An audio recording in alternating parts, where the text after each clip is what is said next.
افغان 19 کلن لوبډلې هم افغانستان ته یو ستر تاریخي ویاړ راوړ په ملي او نړیواله کچه وستایل شو. بشپړ جزئیات همدلته وګورئ او انعکاس میډیا چینل سبسکرایب کړئ.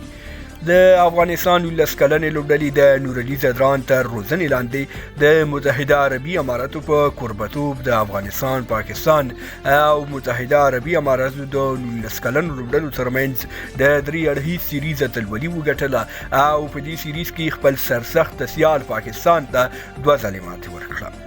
نن هم په پایلوبه کې د 21 منډو په توپیر ماتې ورکړه او د دې سیالیو ټایټل پر خپل نوم کړ.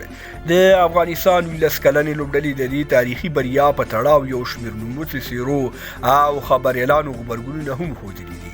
په پیل کې د پوهني حکومت د مشرانو جرګې رئیس فضل هادي مسلمیار لیکلي دي: درنو هیوادوالو، د ګران هیواد د 19 کلنو ځوانانو دا تاریخي بریا مو مبارک شه.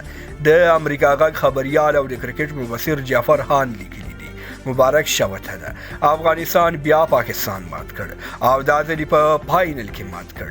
خان لیکلي: په 2 اونیو کې 2 ځلې افغان 19 کلن لوبډلې خپل سرسخت سیال پاکستان ته ماتې ورکړه.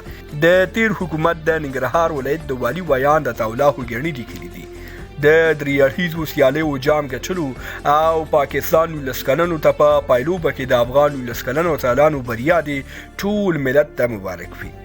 د آشنا رادیو ټلویزیون ورزشي خبریال بختیار ساحل لیکلي دي: ډیر کلونه وروسته ګورم چې د افغانستان په ملي لوبډله کې د میډل او لو آرډر توپوهونکو لوبډله له سختو شیبو وژغورله او بریا ته یې ورسوله.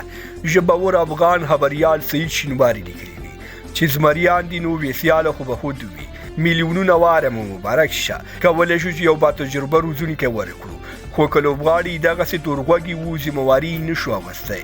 باید وویل شي چې له دې سیریز وروسته به افغان 19 کلنه لوبډله د اسیا جام سیالیو په لومړۍ لوبه کې 3 ورځې وروسته د بنګلادیش پر وړاندې ولوبېږي. له ملتیاو لیدو مو نړۍ مننه. ویډیو لایک او شیر کړئ، چینل هم سبسکرایب کړئ. تر بیا ښې چارې لوی لامل شه.